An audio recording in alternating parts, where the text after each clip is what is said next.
I think I got this figured out already. We're on an island. I don't know, I see vertigo here. It's sticking out to me. This is just a great movie.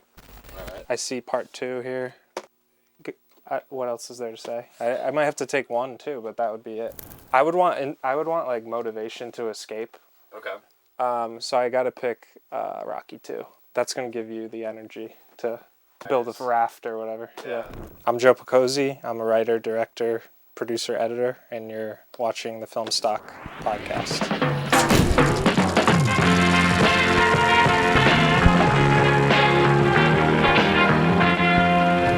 I mean, Titanic's a great movie. I see like you have 4 copies there. Yeah. Not enough in my opinion. I mean, that's an inspiring movie. It's, in a way, love will prevail. But there's drowning in it. So like anything with like drowning or probably you shouldn't watch if you're on a deserted island, I think. Fair enough. Yeah. What was do you remember the first time you saw Vertigo? What stood out to you about it? The multiple exposure and like the spiral thing. And it's just a great story. Like Hitchcock had the juice for sure. He did. I watched Birds most recently, and like no one talks about Birds enough anymore, but like he was really funny. Like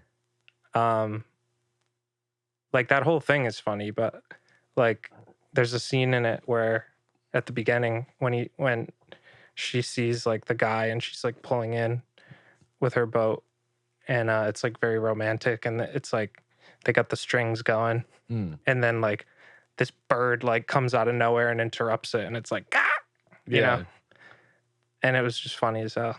It was I know the scene you're talking about. I actually rewatched Birds maybe a couple of weeks ago. I think it was like on Netflix or something. It had just come out, so I was like, let me revisit this. It was awesome to watch because he would make like movies out of nothing, like you know, that's why old film is great in terms of inspiration. You gravitate towards older films, would you say? Not like always, like not, I wouldn't say like overall, but like when you're looking for inspiration, because the filmmaking was better because it had to be. So like from the 40s to, you know, the 70s,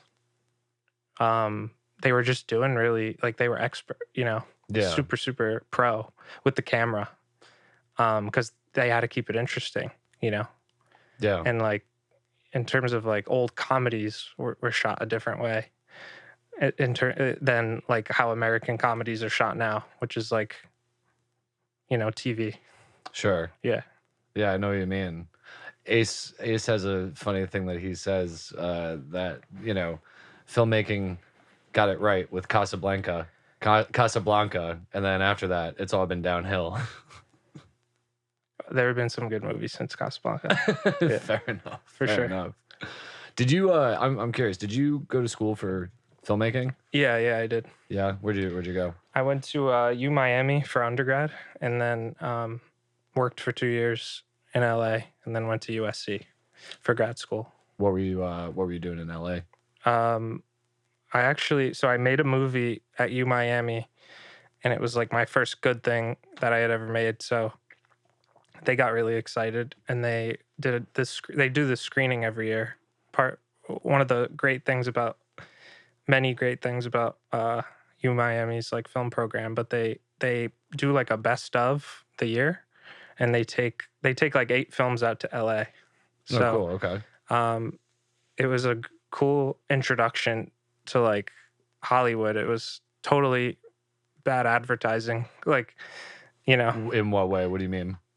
Like not bad, just like they got you really excited, and they put a really good foot forward for you. So we screened at the Directors Guild. It's like this beautiful theater. Cool. And you know, all alumni came and like industry people, and I got a job off of that screening. What was the job? Working for a director. Are you allowed to say who? Yeah. I worked for John Herzfeld. Okay. He did 2 Days in the Valley. So that was really cool. I worked on a script with him, for him, um, a few things, and we did a little pre-production on a project, and that was a cool experience. Um, yeah, and then I went to USC after. And you had said something about false advertising. What do you mean by that? Like going out to LA? Like, was it not what you thought it was going to be? Was it? No, it was just like I was 21, and I thought I was ready. Like like, you feel like an adult, or Sure. you feel like you're ready. And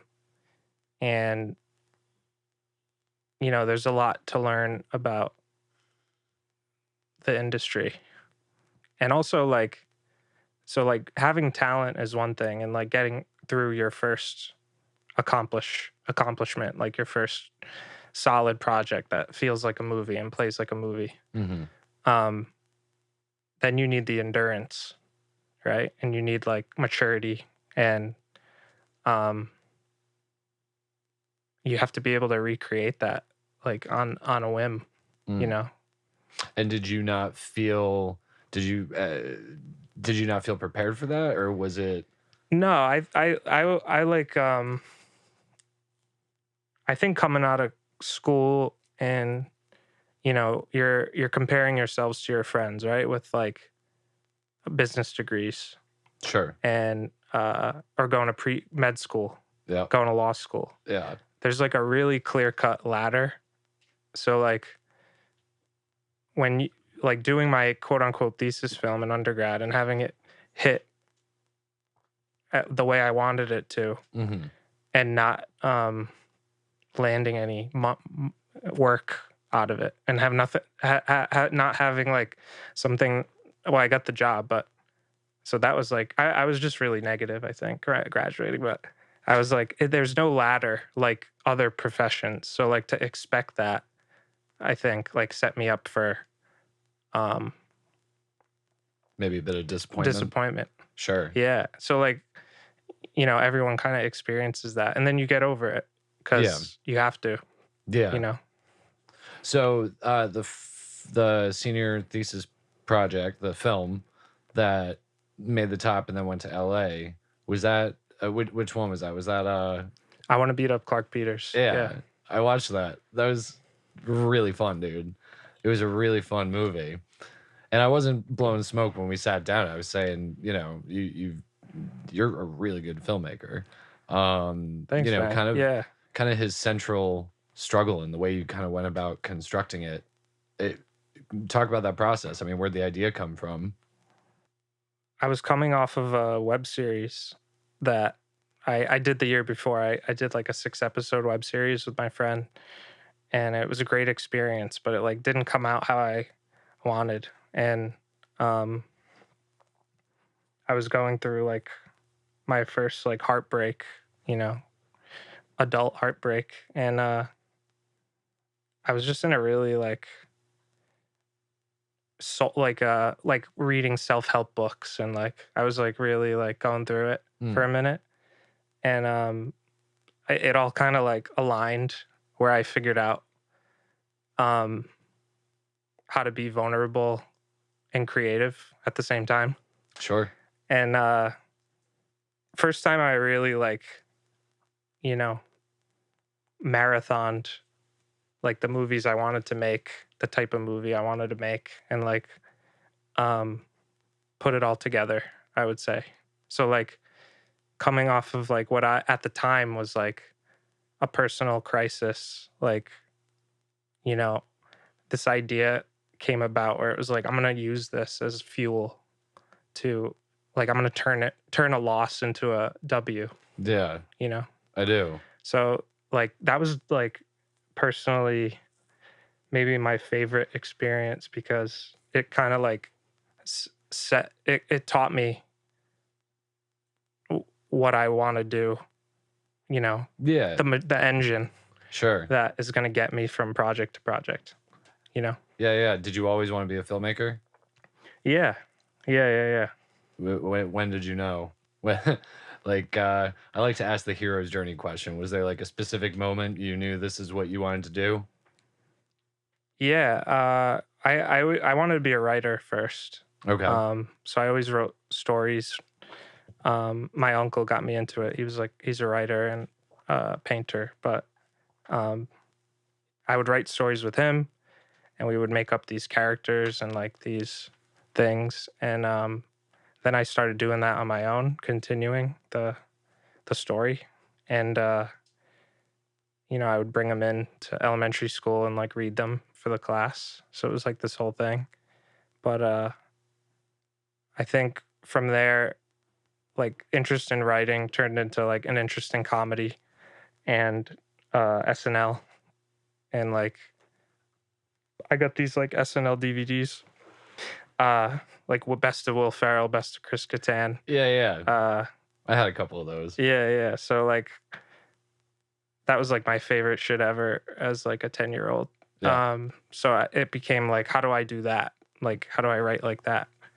So then I started making little sketches and fake commercials. And then in high school, like YouTube was like a thing. Mm-hmm. And so I did a few YouTube videos. And then,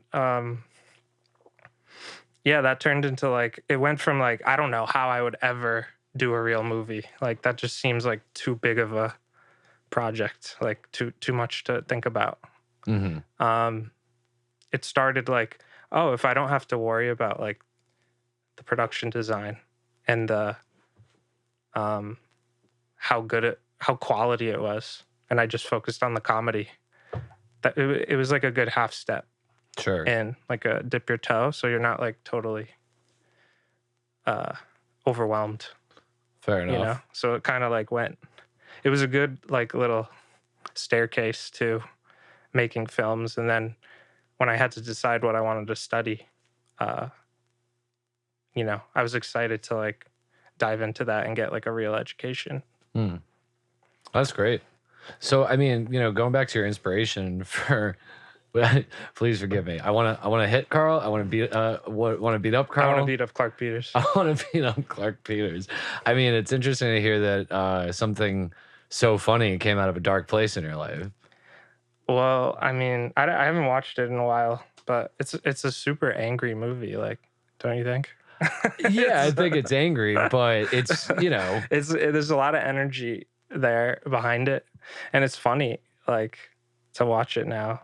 Your lead actor like, is hilarious. I love the energy behind the filmmaking, and it's like I don't know. I'm proud that I was able to like put that together, because it really was like me and my DP and my first assistant director and my producer, and it was really like that first movie feel where it was like we're like not sleeping and driving the U-Haul. Yeah, you're going to war. Yeah. You got a small team and you're going to war. Yeah, and also that one was similar to My Kind of People, because which is your most recent short film. Yeah, I put every friend I ever had in college like as an extra. Yeah. And found like 10 people to make out in the background, and like it was just like it was a super like pulling on friends and getting being overwhelmed with like gratitude for all the help. Sure. Sure. Yeah, it was a really spectacular piece. I really was laughing, not in a bad way. Like I felt his situation. I felt what he was going through. I mean, my whole thing with that was like making an ass out of myself and like being vulnerable and being it's embarrassing, so it's like worthy of talking about. And it was like it really came from like watching stand-up comedians, and like Lena Dunham was huge at the time, and like she was like naked in a bathtub, so it was like that kind of spirit. Yeah where it was like let me be introspective and like write my way out of this problem I'm having. It seems to have been a wild success. It's great therapy. Better than real therapy, I think. Sure. Yeah. So then you go to LA, you get this job, And you said you were with this director for two years? Yeah. And then what? You did UCLA? Is that what you said? USC. USC. Yeah. And how was your time there? Yeah, it was really good. Overall, any film school, I don't think any film school is perfect. Can be any school ever. They all have the same like pros and cons. What I gained from USC was like, those 5 friends that you keep in touch with that are as serious as you are, that are all in. Some people are lucky, like you guys, to meet. Yeah. Or I don't know. Did you guys go to school together? No, we didn't go to school together. We all met on a movie. It was called The Mind's Eye. It was filming here, I think 8-10 years ago, something like that. I was the second assistant director. Ace was a production assistant, and Shawn was doing behind the scenes. And we joked about it before, but like going through war, that's really what it was like. It was 30-day shoot, mostly overnights, out in 2 feet of snow every day. So that's how by chance we met. But yeah, man, you're in the trenches. Yeah, you're in the trenches. You don't forget like, those bonds. Yeah. That brings you together. It's like being hazed together. And, sure. Yeah. That's the best way to do it. And like film school is just an excuse for everybody to like work with each other every weekend. Yeah. And you find like people you want to like, you having things in common with, and you see eye to eye with, and you found those with the friends there. Yeah. Are you guys still in contact? Do you still produce together? Yeah. My first assistant director on My Kind of People is my friend Joe Perry from USC. Mm-hmm. I have many USC friends in LA that help me on Computer Love, and I stay in touch with all the time. Yeah. Computer Love was great. Thank you. Yeah. I was a big fan of that one. Nice. How'd that one come about? Was that after you had left school? That was in COVID. So sure. My last semester of grad school was COVID. And I'm sorry. No, it was like, it saved my life, actually. I was like, that's a bad thing to say about COVID, but I had too many commitments and too many things going on, and I really wanted to make that movie, and I didn't have time to put it together. It was supposed to be like my last project there. They were going to let me do it like illegally, like through the wrong class, but they were going to let me do it. Okay. And then COVID hit, and it was just like, they were like, oh, we're going to keep you guys on as long as we can because we want you to make your movies. And they just weren't able to sweat it out that long for whatever reason. But I went and made it myself. Yeah. Outside. So it was like a thesis film, but did you wind up, so you made it, but did you wind up submitting it as a thesis film as well? No, you can't. Oh, okay. Yeah, so it was because you made it like outside the parameters of okay. Yeah, so it wasn't a student film, but it would have been. Sure. And I would have saved a lot of money. If you're willing to go there, I like to ask all of our guests. I mean, what was the budget on that? Yeah. If you're willing to say. If you're not, I'll preface this by saying like, don't do this. Okay. Whatever you're about to say, I guarantee I'm in the same boat with you. Yeah. Yeah. The budget on that one started out 35. I thought like that was like 3,500 or 1,000. 35,000. Like if you film that through school, if you got the camera, if you had the school's help with that, insurance, blah blah blah. Yep. Maybe 35. Yeah. And well, we had a free house, so that house was free. Did that come production designed, or did you guys? No, we had a truck and furniture rentals, and damn, It looked great. Yeah, I mean, sci-fi. It was my first real sci-fi project, and I wanted to get it right. You know, every little detail. It's like doing a period piece. Like every single little thing could, you know, Draw the shake eye people out of away, it. and yeah. You know, so it's like there's a lot of little details you have to get right, and that's going to be a lot of your effort. Whereas like my kind of people, you're just shooting in your grandma's house. Mm-hmm. It's like a lot less to worry about. Yeah. Um, I really liked the but I knew all this, you know, I knew all this going in, but I was like stubborn about it. And like, I was like, I got to do this film because like I want to, you know. So we had to raise a lot of money. It was the total cost was like 65. Oh wow. So I went like personally broke and, you know, and everything. So it was like, I think it was worth it. So Yeah. I can't recommend it though. No, Yeah. I understand exactly what you're saying.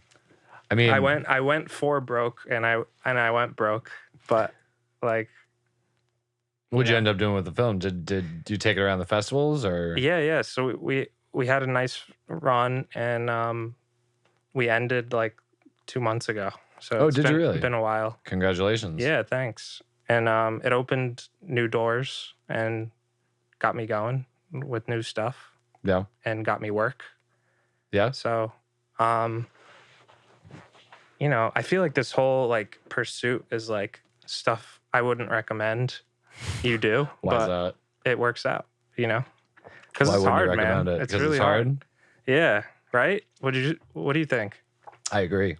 Yeah. Like, yeah, like you're a location manager as well. Yep. You love film. You work in film. Yep.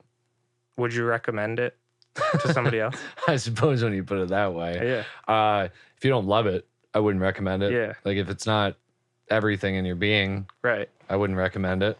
Yeah, you have to be called to want to do this. Yeah. And like willing to sacrifice. Yeah. Right? It going back to what you were saying at the beginning, you know, if you're becoming a doctor, there's a very clear ladder, hierarchy, mile markers. Being in the film industry, there's none of that, you know? Yeah, and just to go back on the negative thing, like with Hollywood and everything, I met a lot of nice people out there. I lived in LA for 7 years total.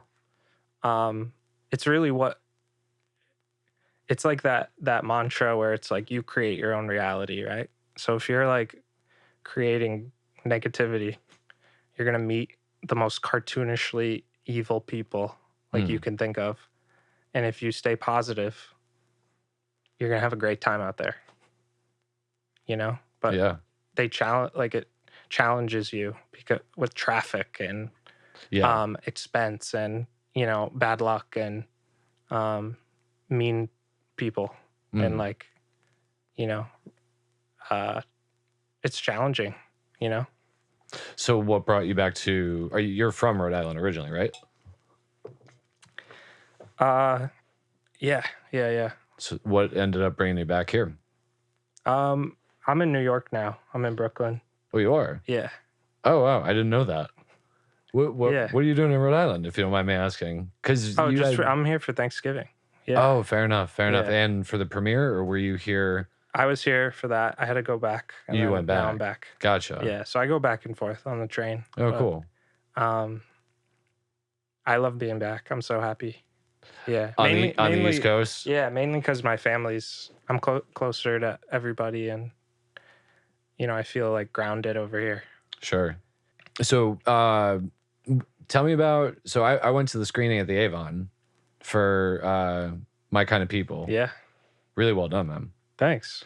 Maybe you can tell me, I wanted to stay and meet you at the screening, but I was looking around the theater and I'm like, he is about to be rushed by everybody in this auditorium. I'll catch up with him later. So now that I actually have a chance to talk with you one-on-one, can you tell me a little bit about that project, how that all came about? It seems like a really interesting opportunity. Yeah. Well, thanks for coming, first of all. Yeah. That was a wild crowd. I'm surprised so many people came out for that. I'm really like it was like, you know, a lot of feelings about that. But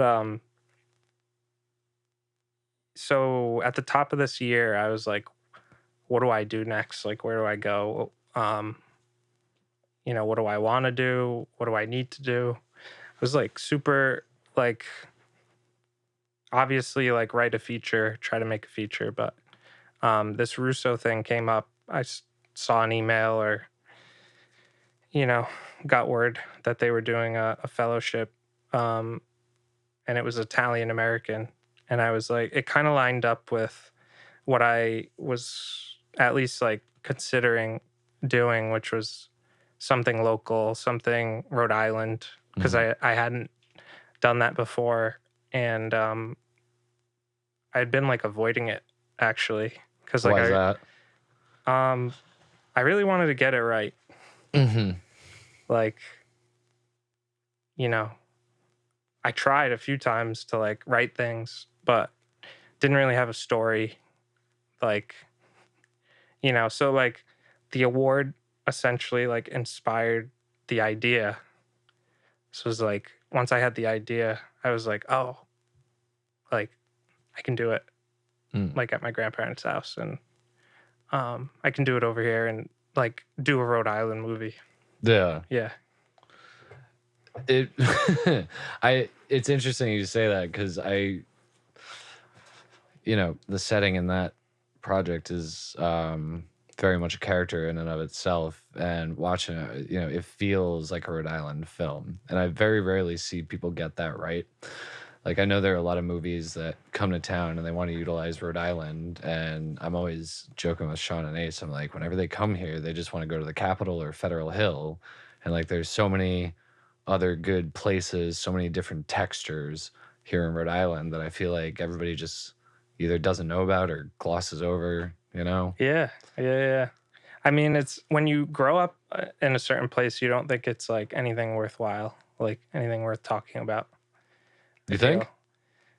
think? It took like me going out to realize Kind of how appreciate it. crazy this place really is, and like how vibrant it is, and the characters, and like, you know, are the way we talk, and like you don't hear it. You're like a fish in the ocean. Like, what's water? You know. Yeah. Um, you know, we had The Sopranos and like things that were pretty close, Hmm. and you know, at least the Italian thing in Rhode Island. Hmm. You know, um, So what was your writing process like for My Kind of People? I mean, do you write solo? Do you kind of talk things out loud? Do you take notes, or do you dive right into the screenplay? I wrote this one alone. Hmm. Uh, yeah, my like thing with that is like whatever the path of least resistance is. So if it's like a Word document, like a Google Drive, like if that's how it's easy in that moment, like do it. If you're really itching to like write a scene, move to final draft. If you can't like write it, like do a voice memo and just talk. Like that was like a big tool I picked up in COVID. Voice memo? Probably, yeah, from going insane, but just like going on drives and recording, talking, Hmm. um, or like walking and talking, or in your room and just talk it out. Hmm. Like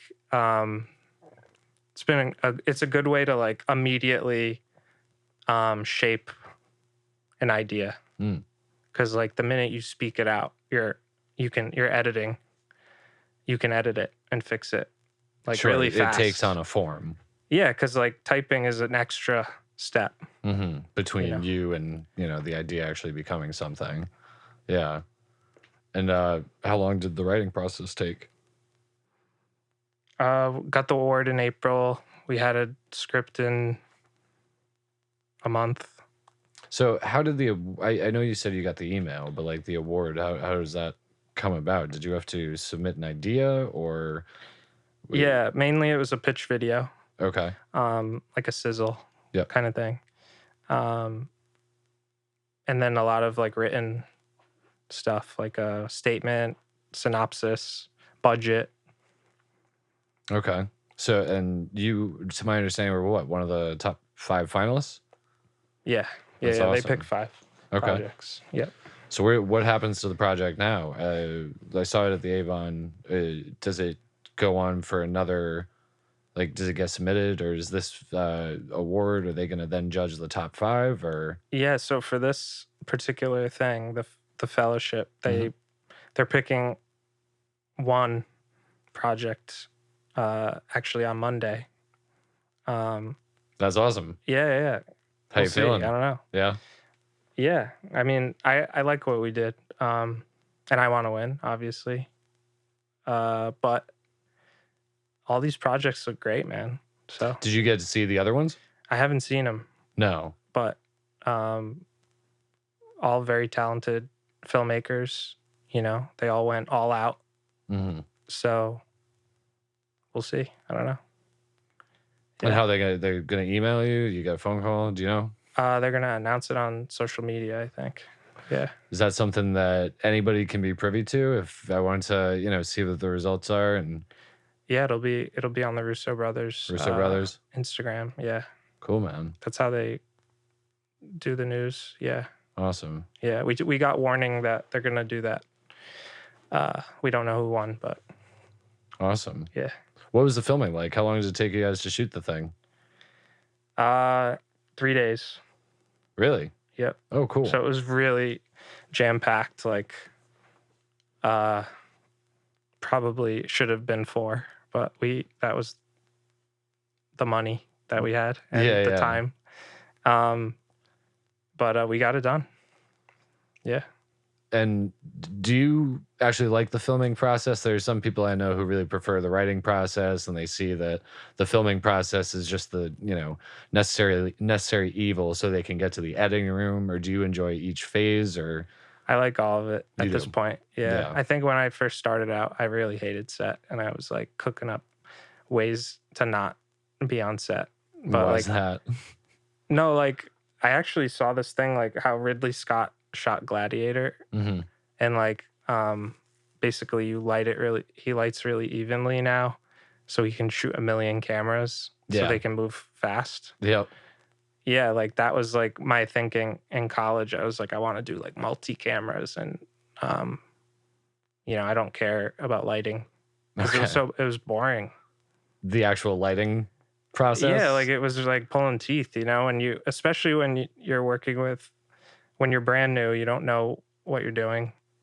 And it's like, it's really slow, and like, it's pretty shocking when you actually try to make a movie for the first time, right? What would you say? Or yeah, like, we would have these like DPs who were really talented, but just like, I think like as you get better, you move faster, and like everybody figures it out, I would say so. Yeah. So like, you gotta spend the time and learn. And like, I think patience was something I like really have developed. Yeah. Yeah. But like, no, I think like as soon as I liked what I was making, everything is awesome. Like every single part of the project is like so fun, When you say as soon as I liked what I was making, are you referring to like when you get your hooks into that one project? Or are you talking about there was a certain moment where you're like, oh, I like what I'm doing, like there was a project that worked for you, and then it's like everything else was kind of falling down in the right place? It was really Clark Peters where I actually made something that I would watch myself. Like before that, it was like some weird foreign alien thing to like come up with ideas that you thought you could make, and it would be like what's most convenient, or like what idea pops into your head. Like I think that's how a lot of people in film school start out, which is like, I had an idea, so it must have to be a movie now. Like I had this idea on today when I need to do this assignment, so Yeah. that's what I'm going with, rather than like, what kind of movies do I like even, And what do I want to see? Like, once you start thinking like a audience member, you can make your favorite movie, Yeah. you know? Are you working on anything right now? A bunch of things. Yeah. Yeah. Yeah. Writing any features? Yep. Yeah. Can you talk about them? Maybe. I mean, it might not be fun, but because you don't know what's gonna happen and what's not gonna happen. Mm-hmm. But Computer Love has some new attention because of this film festival that it was in last month. It's called Proof Film Festival. It's done by the American Cinematheque, and it's like the best film festival I've ever been to. What about it? Just the experience, or? Yeah, the energy there. It's really pro. It was like a pro event from beginning to end. Really positive. The whole thing was like super exciting, really great films, and only film festival I've ever been to that puts you on meetings themselves. Like, they organize every filmmaker 2 meetings. And then real industry people were actually there. Like, it was like sold out crowd for all the screenings. Cool. Yeah, just like an exciting little thing. And it's like 2 years old. Oh, really? So it's going to be a bigger deal. But I think short films are usually pushed to the corner. Like, pushed to the side. Like, we don't really care about short films. Like, whatever. Like, and it becomes like the category that is not given like serious, like a serious look at a lot of these. Why do you think places. that is? Well, it's because like nobody wants to watch short films, Why is that? Because I don't know. I don't know. They should. Like people thought short content, so that would mean finally short films are going to be watched. But nobody wants. They just like they don't like the format, But what short films should be is like it's a calling card, right? It's like it's all about potential of a story, potential of a filmmaker, right? This film festival is about proof of concept. So they make you pitch your bigger project in a 90-second video after the film. Okay. So it changes the whole way you watch the movies, because it's all about, it becomes like like watching the minor leagues, and with baseball. It's like, oh, that's exciting. Like, oh, this person could be a filmmaker, or like, this project could go on and do something. Yeah. So like, oh, that's like, it's all about potential, and like, it's all about what's next. It's not just, oh, here's a short film. There's, okay, you're looking at it with a reason and a purpose now. Yeah, yeah. And like a lot of short film stuff is like anxiety and like stress, and it's like, oh yeah, we made here it is. Yeah, no. But like it changed the energy, like just in a few like little adjustments to the whole like layout and the whole like how it's presented. And it gets the audience excited, the people there. So like then they're like, I feel excited, like let's have a meeting. Now, like, you know what I mean? So the audience, like, it's industry professionals, as you suggested. Is there any kind of like, this isn't like a voting thing, is it? So like you premiere Computer Love, you have your 90-second pitch at the end. This isn't the kind of thing like the whole audience is being like, okay, we want to see that movie produced. Or is it the kind of thing where like industry professionals could then come and talk to you and be like, no, we that's like what that. it is. Yeah. It's not a contest. They do awards at the end, but no, it was like, it was a really like, passes were inexpensive. So like a lot of people just like bought the weekend pass, and it was like a little summer camp vibe. It was right in Culver City, but really great model for a film festival. Like, yeah, but they built it, and the people came. You know? It's like yeah. Field of Dreams. Like, Yeah. you know, they created a really cool event, and people showed up. Mhm. You know, Did your 90-second pitch go over well? yeah, Yeah. yeah, people really liked it, man, and I was grateful. You know, I went a long time like underappreciating that movie, and like seeing it with an like whenever you see your shit with an audience, like it's just the best part, you know, because you can hear How it's people are hitting. reacting to it. Yeah. Yeah, sending a link is not satisfying, Yeah. you know. Yeah. So, and I think that movie in particular is quieter and more of an a softer experience. Mhm. So, like somebody was talking to a judge, and they were like, that wasn't even on my radar, but like now it's like one of my favorites. And I'm like, it's because you didn't watch it the first time. Yeah. It's like you had your phone, you were playing Angry Birds or whatever. Like, Sure. you know what I mean? Like, you can't scroll on Twitter and watch a movie at the same time. It's tough. I mean, like, there's so much to distract you. So like, much.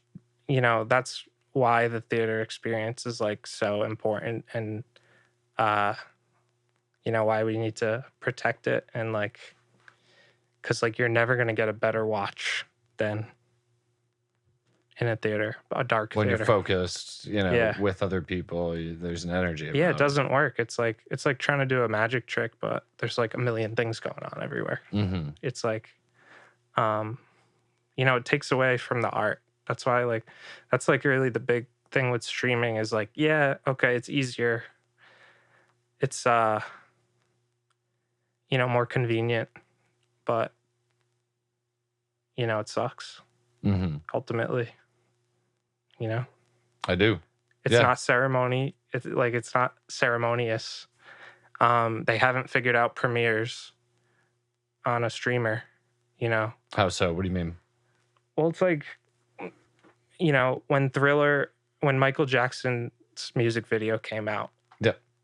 like when Thriller dropped, everybody knew about it. Everybody knew what time to be in front of the TV. Mhm. It was like a cultural, you know, wrecking ball, like watched by whatever, I don't know the number, but most of the country Yeah. at the same time. It's like you can't beat that experience, you know? Mhm. And like a Avengers, talk about the Russo brothers, like that was like our last, you know, Barbenheimer, I guess, was the last one, but it was an event Sure. that like people dressed up for, and like, you know, Wicked is in theaters this weekend and people are freaking out. And that's really great, you know. Well, how do you you know, I don't think you would disagree when I say that our we've got so many things fighting for our attention. You know, in terms of streaming, or in terms of, you know, your Thriller example, how would streamers even begin to go about doing that? Especially when one platform has so many different things that, you know, so many different people are. I feel like, you know, this It's actually really easy. It's just make a tab at the top. is okay. Make a little box at the top. Like, what is everyone watching? Just TV over. Just do it over. I went on Amazon yesterday and there's commercials. Mm-hmm. I was like, we're just doing cable again? Yep. Yeah. Yeah, just do cable again. Fair enough. Yeah, I mean, like the Mike Tyson fight was the worst piece of media I've ever witnessed, like outside of the undercard, which was great, but didn't even work. Like we couldn't stream it. It was frozen. Yeah. And then the fight sucked. Yep. But everybody tuned in, you know? Yeah. Like you want that kind of cultural punch. You're not gonna hear any fight from me on that. Yeah. I agree. Yeah, so we can make it. Like people love movies, you know? They love the theater. as much as they don't want to admit it. Like, everyone was like COVID, like movies are dead, AMC dead, and people love movies. They'll keep going. Yeah, I don't think they're going away anytime soon. Yeah, the business is. Again, I'm not in there with them. Like, I'm not looking at the balance sheet, but tickets are too expensive. Mm-hmm. Popcorn's too expensive. It's not cool anymore for some reason. They got to figure that out. Why do you think it's not cool anymore? Well, I'm not in touch with. I don't know what the young kids are doing these days, but to me, going to the movies is still the coolest fucking thing in the world. I think they love it when you can get them in there. Mm-hmm. You know, like part of it is cultural. Like middle school, like in middle school, we used to be. That was like the one place you can go to be with your friends and be like loose. Yeah, is like the mall. Yeah. Or the movies. And the movie, yeah, exactly. Yeah.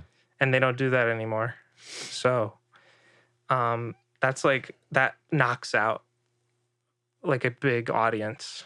Mm-hmm. Well, they have to go with their parents, you know? I don't know what kids do now. I was just going to say, I don't know what kids do. I don't even know. But that used to be the thing to do is we would see 2-3 movies a weekend just, to hang out with the friends and get away from the parents. I mean, I walk in a theater and I'm like, why is this designed like a laser tag arena? Mm-hmm. That's the first thing. I'm like, this is ugly. Mm-hmm. Like Alamo Drafthouse is like the last like new, seems like kind of the new thing to do with a theater. Like, how is that designed? It's very sort of like a tasteful movie theater. Like it's like for movie people. Okay. And the theaters are smaller. They have waiters. You can order food in there. And then they have a bar outside with and they do new drinks, new cocktails. Like based for on every the movie. Yeah. And then they have like a really cool like gift shop with like merch. Oh, cool. Okay. For the movies. For all movies. Before COVID in LA, the new Alamo Drafthouse downtown was like becoming something. It was like really a lot of action, and then COVID hit, and then it was never recovered. Yeah, I mean, I think it's still going, but it's like different, Mm-hmm. But I was like, that's a really good idea. Like, put a bar. There's also there's theaters in New York like this. They have like a bar outside, like a cool cafe you can sit, and then they got the movie. It's like a hangout. Yeah. Yeah. Do you ever, it's closed now, but did you ever go to the Cable Car down in Providence? I've heard great things. I never actually went. That was my favorite theater. Yeah. It was... Everyone's sad that closed. Yeah. I was devastated. I was sad too, because I wanted to go. Fair enough. Yeah. But it's exactly what you're describing. I mean, it was essentially... Yeah, it had all couches, right? You could sit in.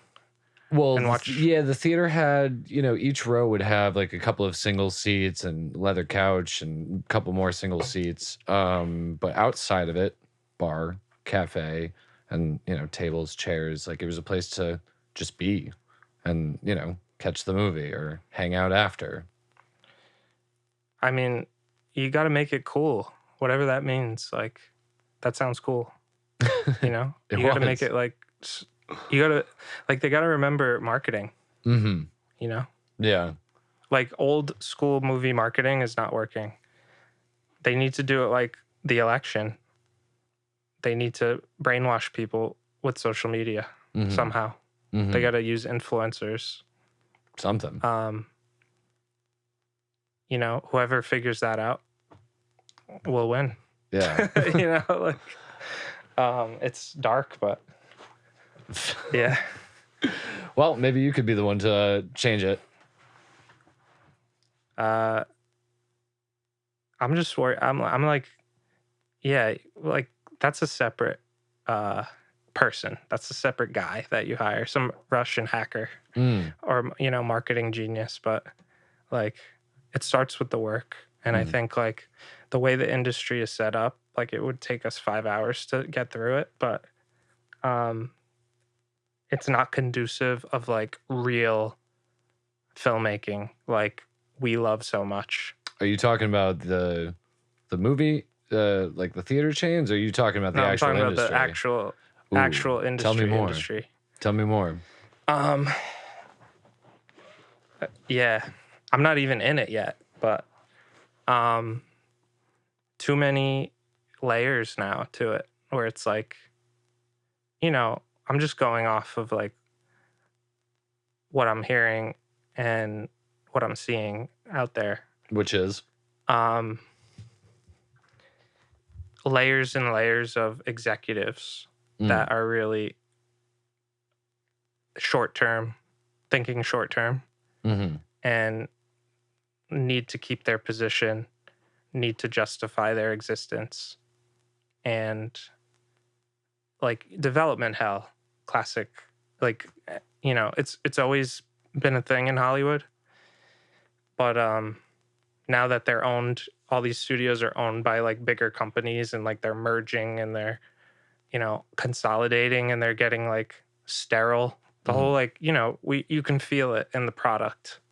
It's like the business is only going for superheroes and like IP and safe things. And then like again, I'm not in the business, so I can't tell you, but like it feels from my perspective that there's too many cooks in the kitchen for on most of these projects, Sure. And like when something sneaks through, it's like a miracle, Yeah.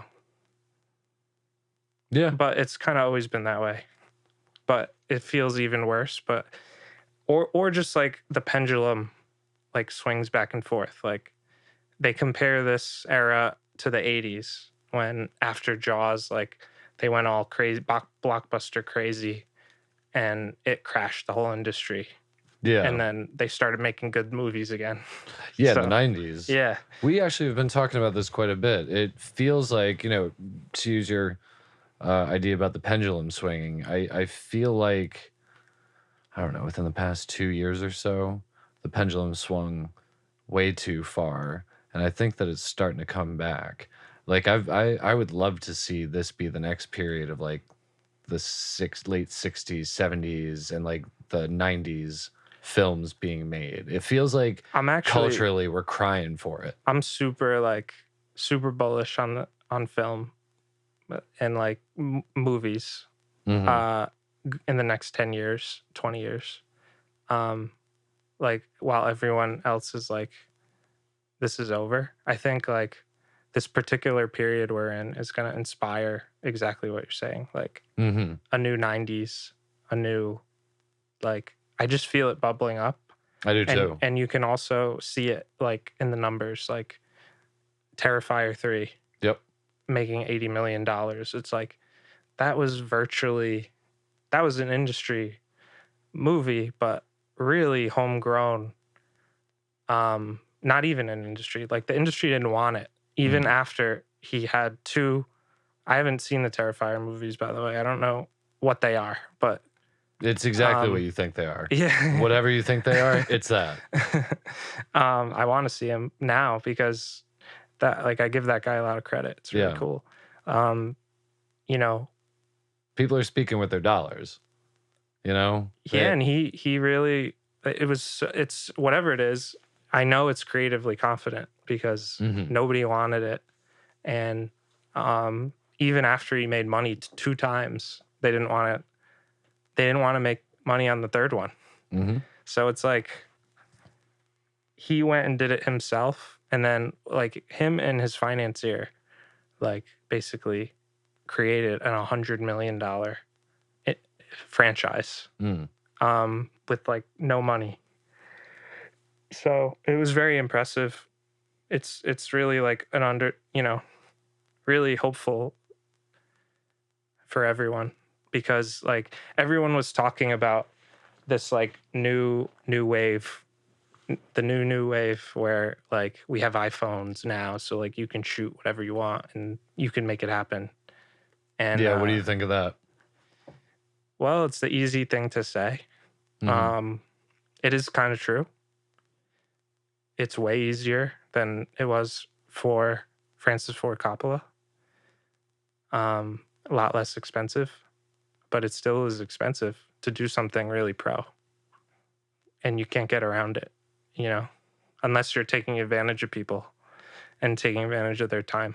Mm-hmm. So, but we're closing the gap, right?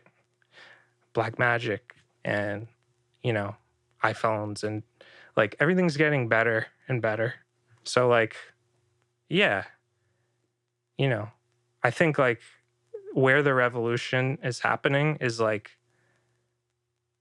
in the indie bracket, where it's like you can make a really pro movie that's like indistinguishable if it doesn't have like, you know, even if it does have a little CGI, Mm-hmm.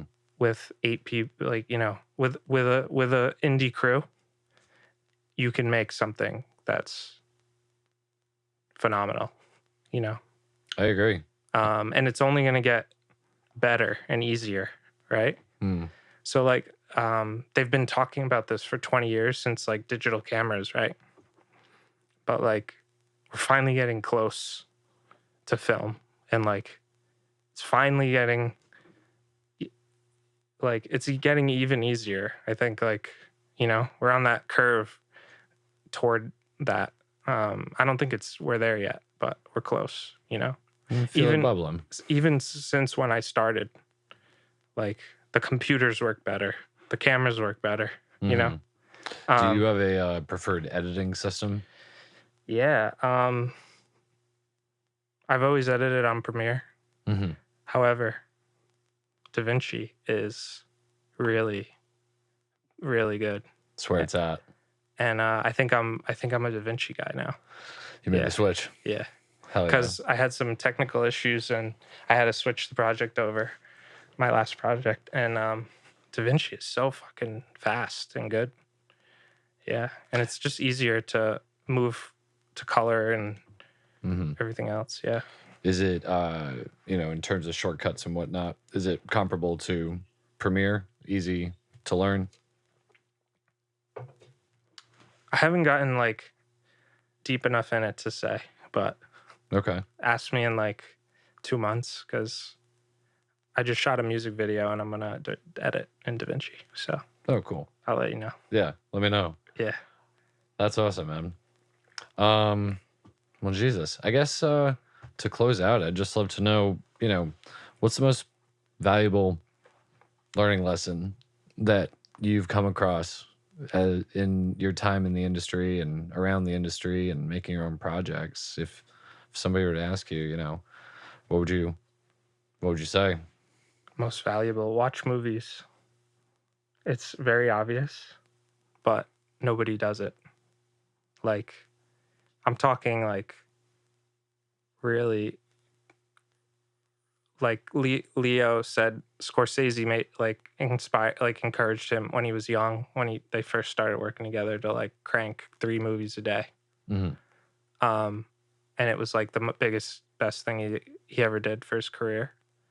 And you know, everyone, you know, there's stories all over like that, but so many people show up to film school and they're like, yeah, I'll watch that. Yeah, I'll do that. You know what I mean? But Yeah. like, just take Tarantino's advice about that's all the film school you need is 100% true. And like he says, if you love movies, you can't make a bad one. Like, it's impossible. Hell yeah. Yeah. Joe, if anybody wanted to find you or any of your work, where would they go? You can go to my Instagram. It's just Joe Picozzi. That's the best way to follow. Awesome. Yeah. Well, I'm looking forward to the results on Monday. Wishing you all the best. Thank you, man. Yeah. Thanks for coming on the podcast. Thanks for having me. This is sick. Hell yeah. Sick space. All right, everybody. Catch you on the next one. Bye.